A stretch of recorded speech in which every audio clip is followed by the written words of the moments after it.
Good morning 10th class. सभी बच्चों को बसंत पंचमी की हार्दिक शुभकामनाएं। कुछ ही टाइम बाद आपके एग्ज़ाम शुरू होने वाले हैं। इन्हीं को ध्यान में रखते हुए मैं आपको कुछ इम्पोर्टेंट क्वेश्चंस करा रही हूँ। आपके लिए ज़्यादा इम्पोर्टेंट है कि जितने भी क्वेश्चन मैं कराऊँ इनका रिविज़न आप ज़रूर करें। याद करने के साथ साथ इन्हें लिख कर भी देखें तो ज़्यादा बेटर होगा। तो पहला क्वेश्चन है, हम 2-2 नंबर के क्वेश्चन लेते हैं। सबसे पहला क्वेश्चन यही है कि उन परिस्थितियों की व्याख्या कीजिए जिनमें असहयोग आंदोलन शहरों में धीमा पड़ने लगा। असहयोग आंदोलन वो आंदोलन था जिसके तहत यह विधि अपनाई गई थी कि सरकार को हम सहयोग नहीं करेंगे, सरकार के किसी भी कार्य में असहयोग करेंगे। तो ये जो है हमारा जो ग्रामीण क्षेत्रों में तो ठीक ठाक फैला, लेकिन शहरों में धीरे धीरे धीमा पड़ने लगा। तो इसके हमें कारण स्पष्ट करने हैं। तो उत्तर इस प्रकार हैं। असहयोग आंदोलन के शहरों में धीमा पड़ने के कारण सबसे पहले खादी का कपड़ा मिलों में भारी मात्रा में बनने वाले कपड़ों के मुकाबले प्राय महंगा होता था और गरीब लोग उसे खरीद नहीं सकते थे। अतः वह मिलों के कपड़े का लंबे समय तक बहिष्कार कैसे कर सकते थे। पहला क्वेश्चन यही है, जब असहयोग करना शुरू किया गया तो असहयोग में यही कहा गया कि सरकार को असहयोग करना, यानी सरकार के द्वारा, सरकार कौन थी, ब्रिटिशर्स की सरकार थी। ब्रिटिशर्स क्या करते थे, अपने द्वारा तैयार किए गए माल को हमारे देश में बेचा करते थे। उससे क्या होता था, जो हमारे देश के खादी उद्योग धंधे थे वो ठप पड़ने लगे। तो असहयोग में यही विधि अपनाई गई कि उनके द्वारा जो कपड़ा यहाँ पर बेचा जा रहा है हम उसे नहीं खरीदेंगे, हम उसके बजाय अपने देश के लोगों के द्वारा जो कपड़ा निर्मित किया जा रहा है उसी को खरीदेंगे। शुरुआत में तो लोगों ने ऐसा ही किया, लेकिन धीरे धीरे क्या देखा गया कि जो मिलों से कपड़ा बन के आ रहा था वो कपड़ा तो अच्छा खासा सस्ता था, उसकी क्वालिटी भी ठीक थी।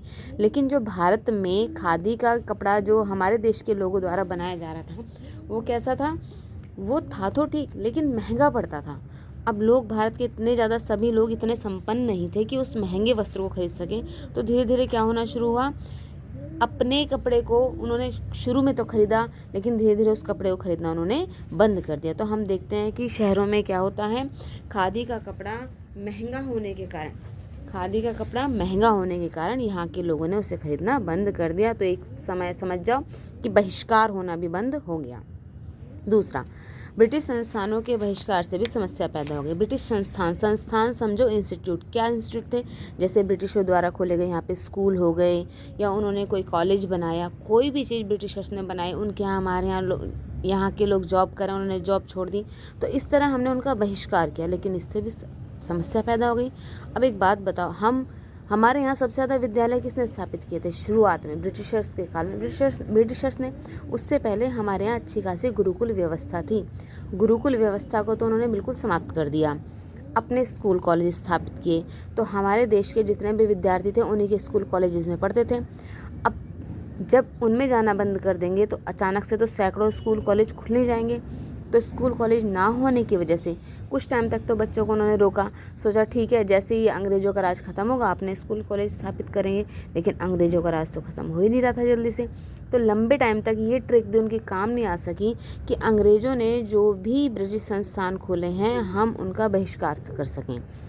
तो समस्या पैदा हुई। तो इससे क्या हुआ, ये जो असहयोग आंदोलन था धीरे धीरे ठंडा पड़ने लगा, लोगों की इसमें रुचि खत्म होने लगी। अब लोगों को लगने लगा अपने बच्चों का तो 1 साल बर्बाद हो गया, अब इन्हें दोबारा से स्कूल भेजा जाए। तो स्कूल भेजा जाने लगा, लोगों को लगने लगा जिन्होंने सरकारी नौकरी छोड़ी थी टीचर की, वो अब घर बैठ के इतने दिन क्या करें।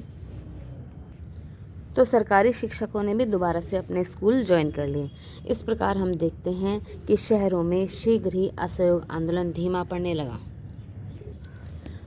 अब नेक्स्ट क्वेश्चन है, गुटेनबर्ग को प्रिंटिंग प्रेस का विचार कहाँ से मिला। गुटेनबर्ग ने पहली किताब कौन सी छापी, इसको भी कर लेते हैं। गुटेनबर्ग के पिता व्यापारी थे। गुटेनबर्ग खेती की एक बड़ी रियासत का मालिक था, यानी उसके पिता क्या थे, पिता तो व्यापार करते थे लेकिन उनके पास अच्छी खासी ज़मीन थी। वह बचपन से ही जैतून का तेल निकालने वाली मशीन देखता आ रहा था। उनके पास खेत थे तो खेत में जैतून वगैरह इसका इस्तेमाल करके वो वहाँ से तेल निकालते होंगे। तो बचपन से ही गुटेनबर्ग उस मशीन को देखता आ रहा था। अपने ज्ञान और अनुभव का इस्तेमाल करके उसने अपने एक नए आविष्कार अपने ज्ञान का प्रयोग उसने एक अपने नए आविष्कार में किया। उसने क्या किया, जैतून की जो मशीन थी जिससे तेल निकालते थे उसी मॉडल का इस्तेमाल करके प्रिंटिंग प्रेस बनाई, प्रिंटिंग प्रेस के लिए एक मॉडल बनाया, उससे छपाई का काम करना शुरू किया, सांचे बनाए जैसे उसमें बनते थे।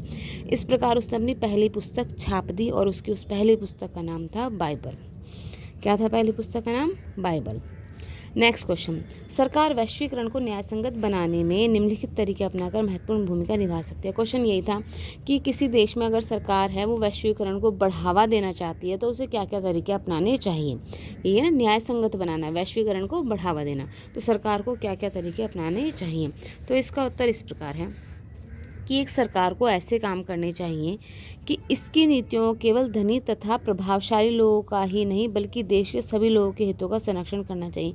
यानी कि सरकार जब भी वैश्वीकरण को ध्यान में रख के कुछ नीतियां बनाए तो उसे ध्यान देना चाहिए कि उन नीतियों से धनी और प्रभावशाली लोगों का ही लाभ नहीं होना चाहिए बल्कि ऐसी नीतियां बनाए जिससे देश के सभी लोगों का हित हो, सभी के हितों का संरक्षण हो। नेक्स्ट पॉइंट, सरकार यह सुनिश्चित कर सकती है कि श्रमिक कानूनों का उचित कार्यान्वयन हो तथा श्रमिकों को अपने अधिकारों का पूर्ण लाभ प्राप्त हो। यानी कि जब हम वैश्वीकरण को बढ़ावा दे रहे हैं तो उससे होगा क्या, हमारे यहाँ विभिन्न देशों की कंपनियां व्यापार करने के लिए आएंगी, वो हो सकता है अपनी फैक्ट्रियां भी यहाँ पर स्थापित करें। तो जो वो फैक्ट्रियां तो यहाँ पर स्थापित कर देंगे, उन्हें श्रमिक कहाँ से मिलेंगे? श्रमिक तो हमारे देश से ही मिलेंगे, फैक्ट्रियों में काम करने वाले लोग हमारे देश के ही होंगे। तो सरकार को चाहिए कि ऐसे रूल रेगुलेशन बनाए जिससे हमारे देश के श्रमिकों का शोषण ना हो। पहला क्या है? पहला यही है कि ऐसे कानून बनाए जिससे सिर्फ धनी लोगों को लाभ ना हो, सभी को लाभ हो। दूसरा पॉइंट ये है कि श्रमिकों के लिए अलग से कानून बनाए वैश्वीकरण को ध्यान में रखते हुए ताकि श्रमिकों का शोषण ना हो। नेक्स्ट है, सरकार छोटे उत्पादकों को कार्य निष्पादन में सुधार के लिए उस समय तक सहायता कर सकती है जब तक कि बाजार में प्रतिस्पर्धा के लिए पूर्णतः सक्षम ना हो जाए। छोटे उत्पादक से मतलब है जब भी कोई व्यक्ति छोटा मोटा बिजनेस शुरू करता है तो प्रारंभ में उसे बहुत सी प्रॉब्लम का सामना करना पड़ता है। सबसे बड़ी प्रॉब्लम होती है पैसे की तंगी। तो ऐसे में सरकार अगर उसको सहयोग करती है और तब तक सहयोग करती है जब तक वो कंपटीशन में ठीक ठाक अपनी पैठ ना जमा ले, तो उससे क्या होगा, हमारे देश में वैश्वीकरण की ओर रास्ता बढ़ता चला जाएगा। जो छोटे उत्पादक हैं अगर उन्हें पैसे की कमी हो रही है, सरकार उनको लोन वगैरह प्रोवाइड करा दें और उस लोन का उपयोग करते हुए वो अपने काम धंधे को अच्छे से स्टैब्लिश कर दें तो वो कंपटीशन में अच्छा कर पाएंगे और हमारे देश में तरक्की होगी। यानी कि सरकार को इन छोटे उत्पादकों को भी लोन वगैरह देना चाहिए। नेक्स्ट पॉइंट, सरकार न्याय संगत नियमों के लिए विश्व व्यापार संगठन से समझौते भी कर सकती है। वर्ल्ड ट्रेड ऑर्गेनाइजेशन, विश्व व्यापार संगठन एक अंतर्राष्ट्रीय संगठन है जो पूरे विश्व में व्यापार के लिए अपने हिसाब से नए कानून बनाता है। तो हमारी सरकार उससे भी कुछ चीज़ों पे बात कर सकती है कि कुछ कानून इस प्रकार के कर दो ताकि हमारे देश के लोगों को भी लाभ हो। तो ये इंपॉर्टेंट पॉइंट थे जिसके तहत कोई भी देश की सरकार, स्पेशली हम अपनी सरकार की बात करेंगे, जो अपने देश में वैश्वीकरण को बढ़ावा दे सकती है।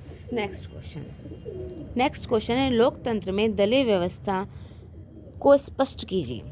यानी कि दल, एक दल, दो दल। दल का मतलब सीधा सा है पार्टी। पार्टियों की जो व्यवस्था होती है किसी भी लोकतंत्र में वो क्यों ज़रूरी है, उनका क्या इंपॉर्टेंस है। किसी भी टाइप का क्वेश्चन है तो आप इस आंसर को लिख सकते हैं। आंसर इस प्रकार है, लोकतंत्र में दलीय व्यवस्था निम्नलिखित बिंदुओं द्वारा स्पष्ट की जा सकती है। एक दलीय शासन व्यवस्था, लोकतंत्र में एक तो एक दलीय शासन व्यवस्था होती है। बहुत से देश ऐसे होते हैं जहाँ पर केवल एक ही पार्टी होती है। यानी अगर प्राइम मिनिस्टर बनेगा उसके लिए खड़ा होना है तो उसी पार्टी के लोग खड़े होंगे, ये नहीं दूसरी पार्टी के लोग खड़े हो जाएंगे। कोई विपक्ष होता ही नहीं है, केवल एक ही पार्टी होती है। उसी पार्टी के लोग चुनाव लड़ते हैं, उसी पार्टी में से ही फिर जो जीतते हैं उनमें से किसी को प्राइम मिनिस्टर या प्रेसिडेंट बनाया जाता है। तो जहाँ पर ये व्यवस्था होती है उसे हम एक दलीय व्यवस्था कहते हैं। और ऐसी व्यवस्था कहाँ है? चाइना में हमें देखने को मिलती है। ऐसे देशों की सत्ता लोकतंत्र नहीं हो सकती क्योंकि लोकतंत्र के लिए कम से कम 2 राजनीतिक दलों का होना आवश्यक है। ये लोग कह तो देते हैं अपने आप को कि हमारे यहाँ लोकतंत्र है, देखो इलेक्शन हुए थे, इलेक्शन के बाद जिन लोगों को चुना गया वो ही यहाँ पर हमारी पार्टी में आए हैं, उन्हीं के द्वारा हमारा प्रधानमंत्री या नेता चुना गया। लेकिन वास्तव में वहाँ पर लोकतंत्र होता नहीं है। क्यों नहीं होता? क्योंकि लोकतंत्र की पहली ही शर्त है कि कम से कम 2 पार्टी तो होनी ही चाहिए। 2 पार्टी होंगी तभी तो पक्ष विपक्ष होगा, लोग दोनों में से किसी एक को चूज़ कर सकेंगे। जब लोगों के पास ऑप्शन ही नहीं है तो लोग चुनेंगे किसे? यानी जो नेता खड़ा हुआ है उसको तो चुनना ही पड़ेगा, फिर उसमें किस बात का लोकतंत्र। तो ऐसे देशों को हम लोकतांत्रिक देश की श्रेणी में नहीं रख सकते। तो एक दलीय व्यवस्था जो होती है उसे लोकतंत्र की श्रेणी में हम नहीं रख सकते। नेक्स्ट है दो दलीय व्यवस्था। कुछ देशों में सत्ता आमतौर पर दो मुख्य दलों के बीच ही बदलती रहती है। वहाँ अनेक दूसरियाँ पार्टी हो सकती हैं, वे भी चुनाव लड़कर कुछ सीटें जीत सकती हैं, पर सिर्फ दो ही दल बहुमत पाने और सरकार बनाने के प्रबल दावेदार होते हैं। अमेरिका और ब्रिटेन में ऐसे ही दो दलीय व्यवस्था है, यानी पार्टियाँ तो बहुत सारी हैं, लेकिन मेन और इम्पॉर्टेंट जिनके पास सबसे ज़्यादा पावर है वो सिर्फ दो ही पार्टी होती हैं। जैसा अमेरिका और ब्रिटेन में होता है, दो पार्टियां अपने कैंडिडेट खड़ी करती हैं और पार्टी से भी निर्दलीय लोग चुने आते हैं, लेकिन उनकी कहीं गिनती नहीं होती। इम्पॉर्टेंट पार्टियां ये दो हैं, इन्हीं से ही नेता चुनते हैं। इनमें से कोई एक पार्टी जीतती है वो पक्ष में आ जाती है, जो हारती है वो विपक्ष में चली जाती है। ब्रिटेन में भी सेम ऐसे ही होता है। इसके बाद आती है बहुदलीय व्यवस्था। भाई बहुदलीय, बहु का मतलब ही होता है बहुवचन, जैसे हम बोलते हैं बहुत सारे दल। जिस भी देश में बहुत सारी पार्टीज़ हों और सभी चुनाव में भाग ले रहे हों तो वहाँ पे बहुदलीय शासन व्यवस्था होती है। ऐसा नहीं है वहाँ पे दो ही पार्टियाँ इंपॉर्टेंट होती हैं, वहाँ पे तीन हो सकती हैं इंपॉर्टेंट, चार हो सकती हैं, कहीं कहीं पे सात हो सकती हैं। पार्टियाँ तो सैकड़ों हैं, लेकिन इंपॉर्टेंट 7, 8, 10 हो सकती हैं और उनमें से लोग चुनते हैं, उनमें से ही लोग चुनाव में खड़े होते हैं। ऐसे में अच्छा खासा कॉम्पिटिशन होता है और यहीं पर वास्तव लोकतंत्र देखने को मिलता है। तो बहुदलीय व्यवस्था भी मेरे ख्याल से सबको समझ आ गई होगी। अब एक लास्ट क्वेश्चन हम कर लेते हैं, नेपोलियन की संहिता की विशेषता। ये बहुत ही इंपॉर्टेंट क्वेश्चन है, ये 9वीं से लेके चला आ रहा है। 9th क्लास में ये चैप्टर आपने पढ़ा था फ्रांसीसी क्रांति में, उसमें भी नेपोलियन की संहिता के बारे में बताया गया है। अब इसको ज़रा ध्यान से सुनेंगे। नेपोलियन ने अपनी संहिता 1804 में जारी की थी। 1804 की नागरिक संहिता, जिसे आमतौर पर नेपोलियन की संहिता के नाम से जाना जाता है, ने जन पर आधारित विशेषाधिकार समाप्त कर दिया। यानी कि नेपोलियन ने कुछ कानून बनाए, उन कानूनों को लोगों पर लागू किया, तो इसी को हम नेपोलियन की नागरिक संहिता कहते हैं, या फिर खाली नागरिक संहिता 1804 की भी कहते हैं। इसमें कहा गया कि जन्म के आधार पर हम किसी व्यक्ति को विशेष मान लेते हैं, इसको ख़त्म कर दो। जन्म के आधार पर जो विशेषाधिकार, किसी को कुछ ज़्यादा हमने वैल्यू दे दी, किसी को कम वैल्यू दे दी, इस सिस्टम को खत्म कर दिया जाए। उसने कानून के समक्ष समानता और संपत्ति के अधिकार को सुरक्षित बनाया, यानी कानून के समक्ष सभी व्यक्ति समान हैं और संपत्ति का अधिकार भी सभी को है, तो ये भी उसने सेकंड कानून बनाया। डच गणतंत्र, स्विट्जरलैंड, इटली और जर्मनी में नेपोलियन ने प्रशासनिक विभाजनों को सरल बनाया। यानी कि प्रशासनिक विभाजन, ये कार्यपालिका, विधायिका, न्यायपालिका, ये किस प्रकार कार्य करेंगी, किसको क्या कार्य सौंपा जाएगा। तो फ्रांस के साथ साथ उसने किस पर कब्जा कर लिया था, डच गणतंत्र पर। स्विट्जरलैंड भी फ्रांस के कब्जे में था, इटली भी और जर्मनी भी। तो इन सब में प्रशासन व्यवस्था को सुचारू रूप से बनाने के लिए अलग अलग डिपार्टमेंट का बांटना, ये सब कार्य किसने किए, नेपोलियन ने नेपोलियन की आचार संहिता ने की। सबसे इम्पोर्टेंट क्वेश्चन, सबसे इम्पोर्टेंट पॉइंट जो नेपोलियन की आचार संहिता का है, सामंती व्यवस्था को समाप्त कर दिया गया, यानी जमींदारी व्यवस्था जिसको हम कह सकते हैं वो समाप्त कर दिया गया, और किसानों को भूदासत्व और जागीरदारी शुल्कों से मुक्ति दिलाई गई। भूदासत्व, भूमि का दास बना दिया जाता था किसानों को, यानी बंधुआ मजदूर जो बना दिया जाता था, उससे किसानों को मुक्ति दिलाई गई, और जागीरदारी शुल्कों से मुक्ति दिलाई गई। उन पर तरह तरह के टैक्स लगा रखे थे जमींदारों ने, वो टैक्स सारे के सारे समाप्त किए गए। शहरों में भी कारीगरों की श्रेणी संघों पर लगे नियंत्रणों को हटा दिया गया। देखो शहरों में क्या था, जो कारीगरों का एक ग्रुप होता था उसे श्रेणी संघ कहते थे, उस पर भी तरह तरह की कंट्रोल किए थे, रोक टोक लगी हुई थी, उसको भी नेपोलियन की आचार संहिता के तहत हटा लिया गया। और यातायात और संचार व्यवस्थाओं में भी सुधार किया गया। यानी यातायात का क्या था, टैक्स ज़्यादा लगता था, टोल टैक्स, एक एरिया से दूसरे एरिया में जा रहे हैं, दूसरे से तीसरे में जा रहे हैं, छोटे छोटे से एरिया थे और जगह जगह टोल टैक्स लगा हुआ था, वो सब उसे समाप्त कर दिया। टोल टैक्स के चक्कर में वस्तुओं की कीमत बहुत ज़्यादा बढ़ जाती थी, तो इस तरह से संचार और यातायात दोनों ही व्यवस्थाओं को उसके द्वारा सुधारा गया। आज के लिए इतना ही, कल नेक्स्ट क्वेश्चंस करेंगे।